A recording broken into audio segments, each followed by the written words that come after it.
3 p.m. Car local time. You're watching 90 International. Time for Panorama News. I'm Nasreen Behar, and we start with the headlines. Prime Minister Mustafa Madbouli meets visiting Jordanian counterpart. Foreign Minister Sameh Shoukry takes part in the Friendship Forum held in Athens. And Moscow calls on Iran for restraint after uranium metal production.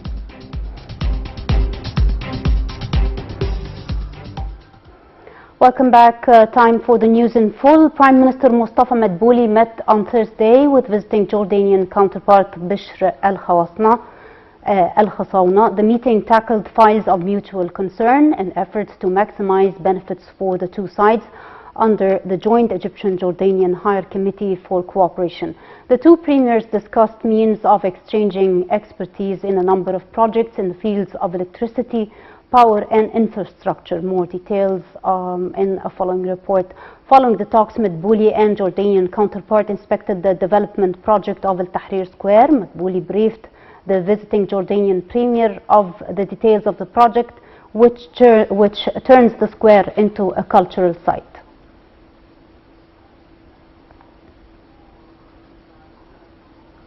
Foreign Minister Sameh Shoukry took part on Thursday in a friendship forum with a number of European and Arab foreign ministers. The meeting was held under the title Building Friendship from the Mediterranean to the Gulf, and that took place in the Greek capital Athens. Greek Prime Minister Kyriakos Mitsotakis said that the forum services the common interests of the participating countries. He expressed keenness on boosting joint relations and laying the foundation for cooperation in all fields among the peoples of the region amid the current challenges.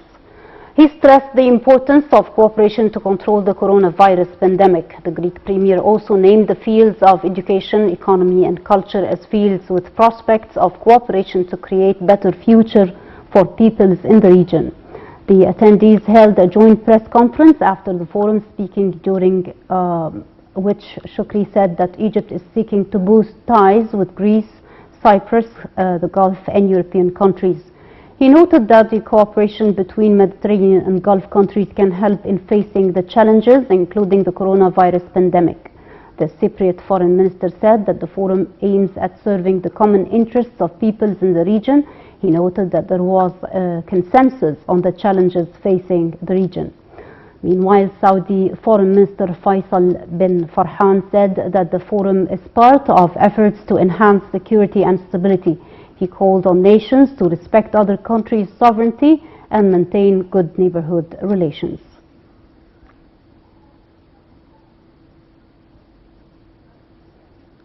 On the sidelines of the Friendship Forum, Foreign Minister Sameh Shoukry held talks with his Greek counterpart Nikos Dendias. The two ministers discussed means of boosting bilateral relations and exchanged views on a number of regional issues.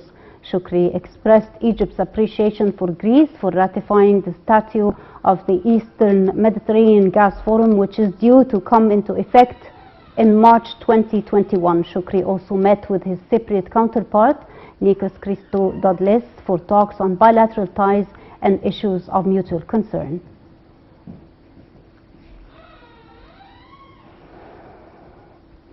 Egypt reported on Wednesday 610 new coronavirus infections, bringing the total number of cases to 171,390 people since the outbreak hit the country in mid-February. The Health Ministry also reported 53 new deaths, bringing the total number of fatalities to 9,804. The ministry added that 233 patients were discharged from hospitals, rising the number of those who have recovered to 133,331 people.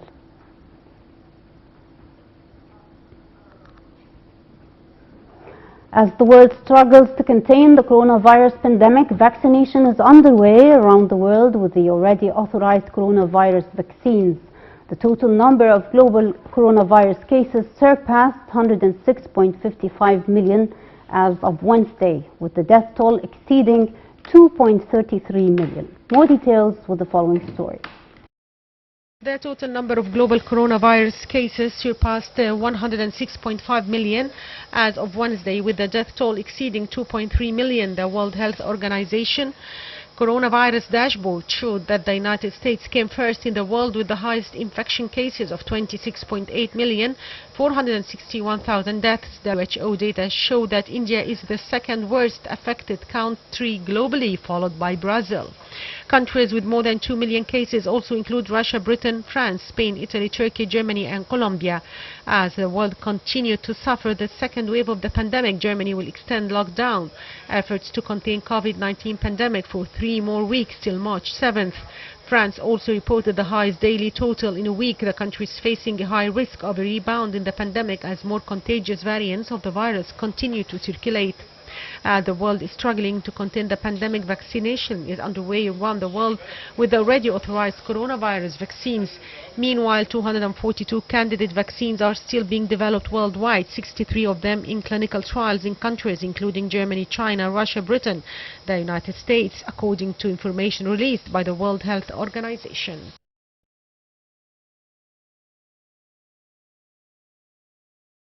WHO vaccine experts said that AstraZeneca Oxford COVID-19 vaccine could be used for people aged over 65 and also in settings where variants of the virus are circulating. The Strategic Advisory Group of Experts on Immunization issued a range of recommendations for when and how to use the two-shot vaccine. The vaccine is yet to receive emergency use authorization from the World Health Organization. The announcement came after the vaccine has suffered several setbacks, raising questions about whether it was appropriate to use it for older people or in places where a variant is circulating. AstraZeneca's vaccine is currently a vital part of COVAX, the system set up by the WHO and others to procure COVID-19 jabs and ensure their equitable distribution around the world.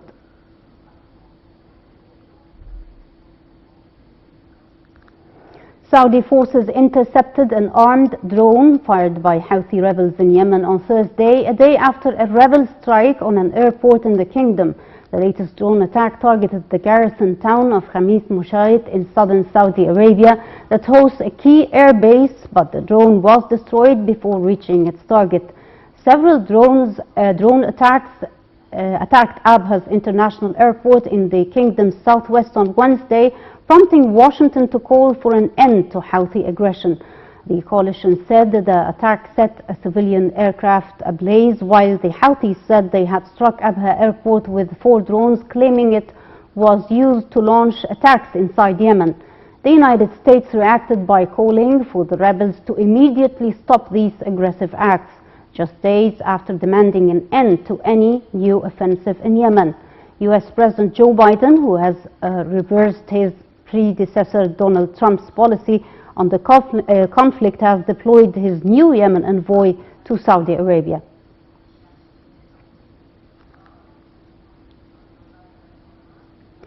Lebanese Prime Minister designate Saad al-Hariri on Wednesday met with French President Emmanuel Macron to discuss the crisis in Lebanon and the difficulties in forming a new government.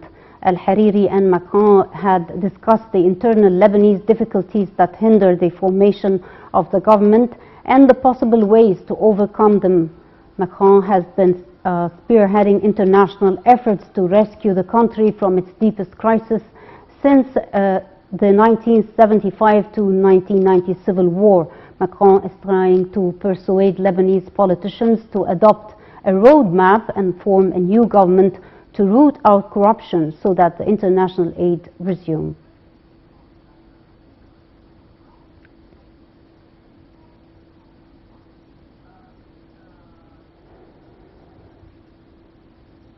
Russia urged Iran on Thursday to show restraint after it started producing uranium metal in a new breach of limits laid out in Tehran's nuclear deal with world powers. Iran said last month it was researching uranium metal production, a sensitive issue because uranium metal can be used as a component in nuclear weapons. More details on the topic in this story. Iran has started producing uranium metal in a fresh breach of the limits laid out in Tehran's 2015 deal with world powers. The latest violation of the deal, which is aimed at preventing Tehran from developing nuclear weapons, came as Iran warned that time was running out of fuel U.S. Joe Biden's administration to save the agreement. The Vienna-based International Atomic Energy Agency (IAEA) said in a statement it verified 3.6 grams of uranium metal at Iran's fuel fabrication plant in Isfahan. IAEA Director General informed member states of the new violation, and the news had been expected after Iran said last month it was researching uranium metal production aiming to provide advanced fuel for a research reactor in Tehran. But the topic is sensitive because uranium metal can be used as a component in nuclear weapons. The landmark deal reached in 2015 by the United States, China, Russia, Germany, France and Britain contained a 15-year ban on producing or acquiring plutonium or uranium metals or their alloys. The deal says that after 10 years, Iran would have been allowed to initiate research on producing uranium metal-based fuel in small agreed quantities, but only if the other parties have given approval. The new violation comes a month after Iran announced it had stepped up its uranium enrichment process to 20% purity, far above the 3.67% level permitted by the deal, but far below the amount required for an atomic bomb. In 2018, U.S. President Donald Trump dramatically withdrew from the Iran nuclear deal and reimposed crippling economic sanctions on Tehran. The following year, Tehran announced it would start breaking the deal's limits on nuclear activity.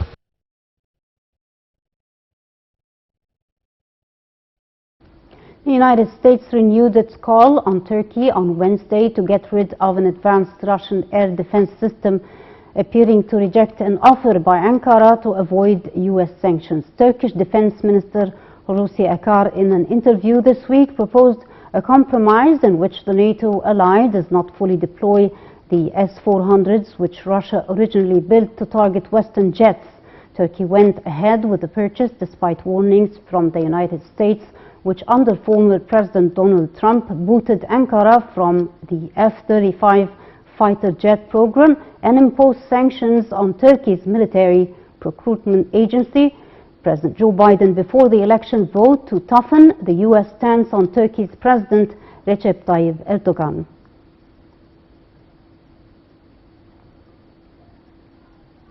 And moving to Italy, Italy's anti-establishment five-star movement began voting on Thursday on whether to support a cabinet led by former European Central Bank head Mario Draghi, in which could be one of the final steps before a new government is formed.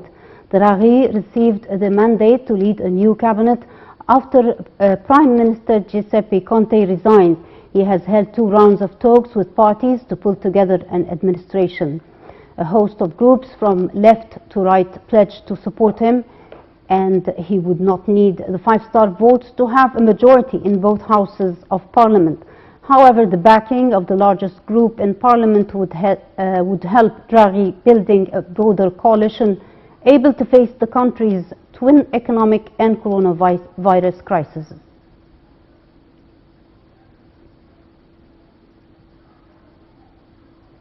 The U.S. impeachment prosecutors at the Senate trial of former President Donald Trump has aired terrifying, never-before-seen footage of senior U.S. politicians fleeing for their lives during last month's assault on Congress. They argued the riot was deliberately incited by the former president. Prosecutors are expected to wrap up their case on Thursday. More details with the following story. In the United States, impeachment prosecutors are expected to wrap up their case against ex-President Donald Trump in the U.S. Senate Thursday, backed by chilling footage that showed senior politicians fleeing for their lives during last month's assault on Congress. The Democratic impeachment managers will argue for a second day that the riot was deliberately incited by the former president with an aim of reminding senators and watching Americans just how bad things got on January 6th. The riots left 5 people dead, including 1 woman shot after she invaded the Capitol and 1 policeman killed by the crowd. The episode occurred after Trump told a rally near the White House that his failure to win re-election was due to vote rigging, but Trump's defense lawyers, who will present their arguments later this week, say Trump cannot be personally blamed for the riot and that the entire trial is unconstitutional because he has already left office. The impeachment managers laid out their case over several hours, arguing that the links are clear between Trump, his allies about election fraud, the violence, and the then president's inaction as the riot unfolded. Lead impeachment manager Jamie Raskin said Trump completely abdicated his duty. Raskin said Donald Trump surrendered his role as commander-in-chief and became the inciter-in-chief of a dangerous insurrection.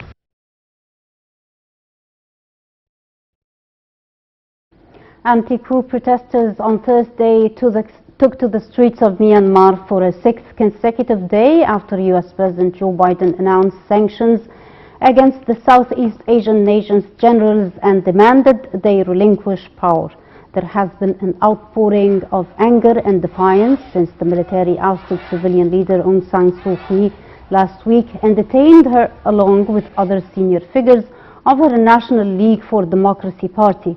Security forces have used tear gas, water cannon and rubber bullets against the protesters, with isolated reports of live rounds also being fired. Police also ramped up their harassment of the NLD with a raid on its headquarters. But demonstrators again marched peacefully on Thursday in the capital, and which is the capital and the military stronghold, as well as Yangon, the largest city and commercial hub. There were more reports of arrests on Thursday, including the Deputy Speaker of the Parliament's lower house and a key aide to Suu Kyi, taking the number of coup-linked detentions to more than 200 people.